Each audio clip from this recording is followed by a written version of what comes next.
Pemerintah Provinsi Kalimantan Timur sejak tahun 2015 telah memberikan arah dan pedoman bagi pemerintah kabupaten kota dalam melakukan penetapan, pengakuan dan perlindungan masyarakat hukum adat melalui Peraturan Daerah Kalimantan Timur Nomor 1 Tahun 2015. Selain itu juga pada tahun 2016 dan tahun 2021, pemerintah Provinsi Kalimantan Timur telah mengucurkan dana bantuan keuangan untuk 841 desa, yang mana pemanfaatan dana tersebut dapat digunakan untuk kegiatan pelestarian dan pemberdayaan masyarakat hukum adat. Di Kalimantan Timur sendiri terdapat bermacam-macam suku. Mungkin kita sudah sering mendengar bahwa Kalimantan Timur salah satu suku aslinya Kutai, Dayak, Pasir dan Berau. Dari berbagai macam suku tersebut, masing-masing memiliki ciri khas yang berbeda-beda, seperti adat, budaya, bahasa, dan kearifan lokal. Tentu hal ini yang menjadikan Kalimantan Timur memiliki daya tarik sendiri. Untuk saat ini, Kalimantan Timur baru memiliki 2 masyarakat hukum adat. Yang pertama, masyarakat hukum adat Mului yang terletak di Desa Suan Seluntung, Kecamatan Muara Komam.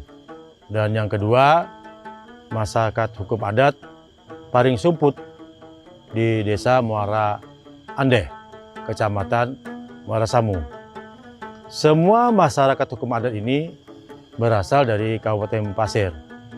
Dan ke depan akan ada lagi penambahan 2 masyarakat hukum adat yang berasal dari Pasir, yaitu masyarakat hukum adat Lusan dan masyarakat hukum adat Rangan. Nama saya Jidan, selaku Kepala Adat Mului. Saya diwariskan dari nenek moyang saya. Pertama-tama asal-usul Kampung Mului adalah tidak lain dan tidak bukan di tengah-tengah hutan adat yang ada sekarang. Karena kami punya warisan dari orang tua dulu, wilayah Mului ini jangan ditinggal, pertama. Kedua, sumber kehidupan juga. Sumber kehidupan dari hutan adat ini di wilayah Mului. Perjuangan masyarakat Mului termasuk saya mulai tahun 95. Berjuang menyusun aturan adat, pertemuan-pertemuan adat dengan desa tetangga, bahkan teman-teman di provinsi lain. Nah, selanjutnya tahun 99 kami melakukan pemetaan hutan adat. Kesatuan masyarakat hukum adat pada dasarnya merupakan bagian dari wilayah desa. Kebijakan pemerintah dalam memberikan pengakuan dan perlindungan terhadap kedudukan masyarakat hukum adat sampai saat ini belum berjalan secara optimal. Sehingga peran masyarakat hukum adat untuk ikut serta dalam pengambilan keputusan di bidang pembangunan masih sangat kecil. Untuk itu, saya mengajak kepada seluruh pemerintah daerah, kabupaten dan kota, dan lembaga terkait, serta pihak swasta untuk bersama-sama mulai memberikan perhatian serta keberpihakan kepada warga kita yang hidup berkelompok dalam wilayah Kesatuan Masyarakat Hukum Adat melalui berbagai kebijakan. Tahun 2018 kemarin, akhirnya ditetapkanlah masyarakat adat Mului menjadi MHA dengan luasan 7.803 hektar untuk wilayah adat Mului.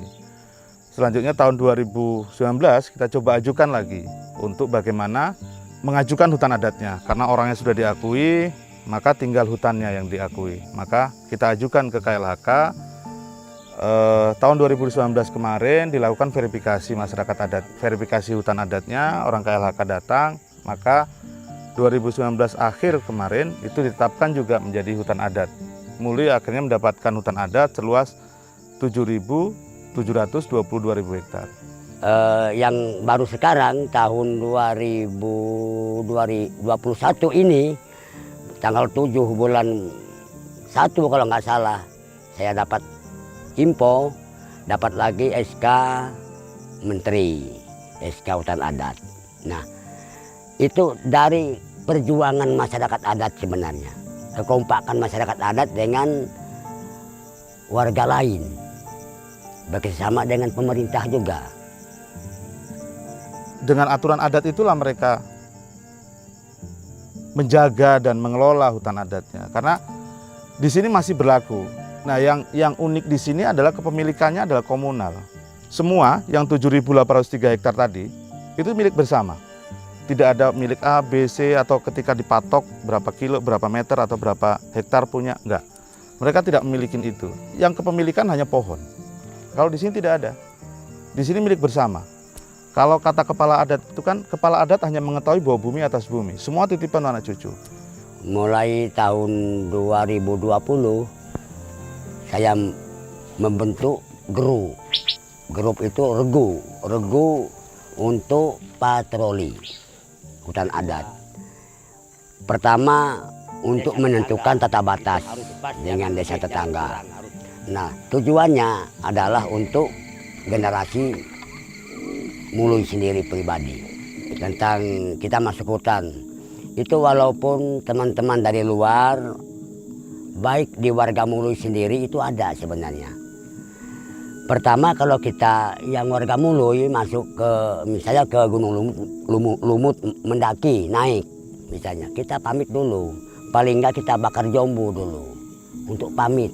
Itu paling enggak bahwa kita mau naik Gunung Lumut, tujuannya ini.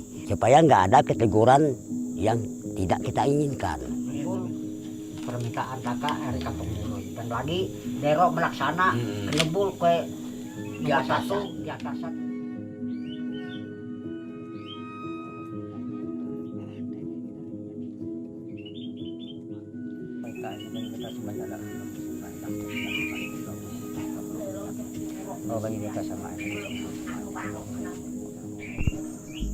Pengakuan masyarakat adat, pengakuan hutan adat, itu sebenarnya baru mulai.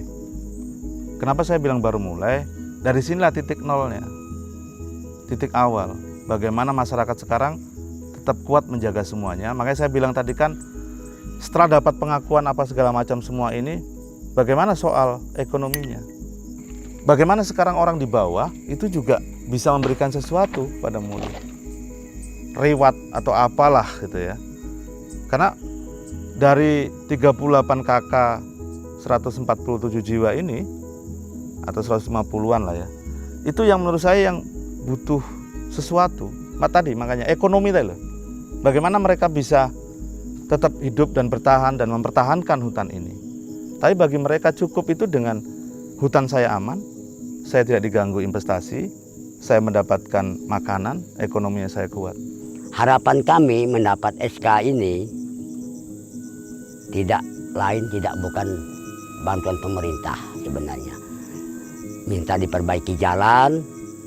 Kalau jalan sudah bagus, apa rencana kita ke depan, tindak lanjut SK, itu akan berjalan dengan mudah. Untuk kita membangun, untuk kita kerjasama, sekolah juga lancar. Saya juga tidak lupa mengucapkan terima kasih kepada pemerintah Kabupaten Pasir yang telah mewujudkan pengakuan dan perlindungan masyarakat hukum adat yang ada di Kabupaten Pasir. Dan kepada mitra pemerintah Yayasan Perkumpulan Padi Indonesia yang sejak awal memberikan perhatian pendampingan bagi masyarakat hukum adat Mului dan Paring Sumput, saya ucapkan terima kasih dan apresiasi yang sebesar-besarnya.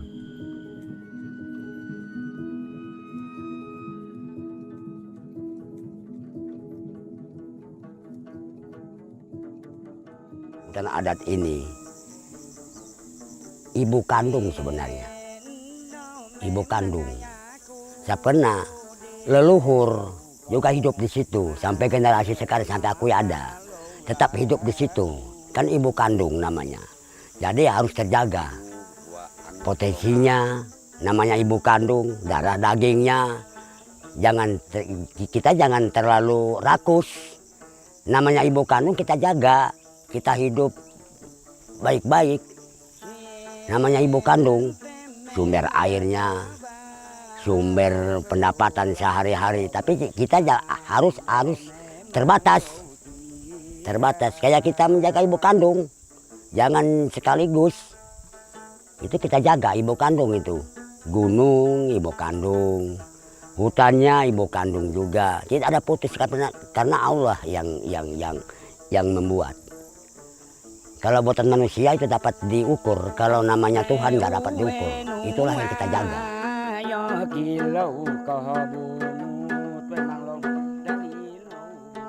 Dengan telah ditetapkannya Provinsi Kalimantan Timur sebagai ibu kota negara, harapan saya masyarakat adat jangan sampai termarginalkan dan tetap eksis.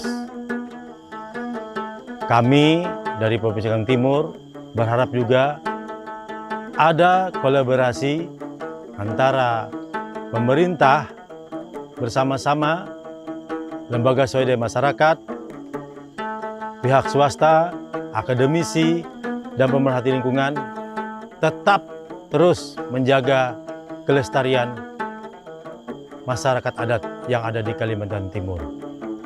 Tetap semangat, kita pertahankan terus masyarakat adat yang di Kalimantan Timur untuk tetap eksis.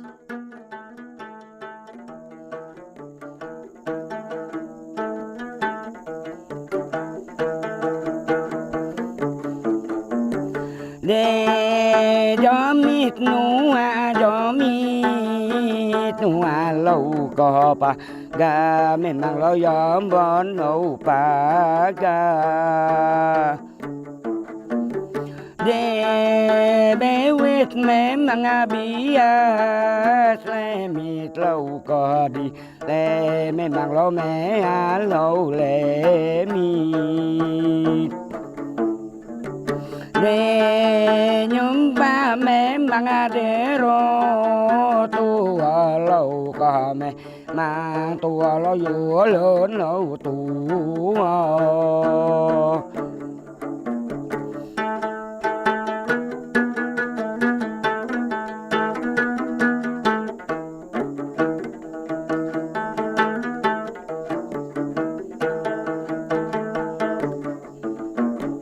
để cho mít nua cho mít chi lâu có là đồ mẹ mang lo bà ra lâu chi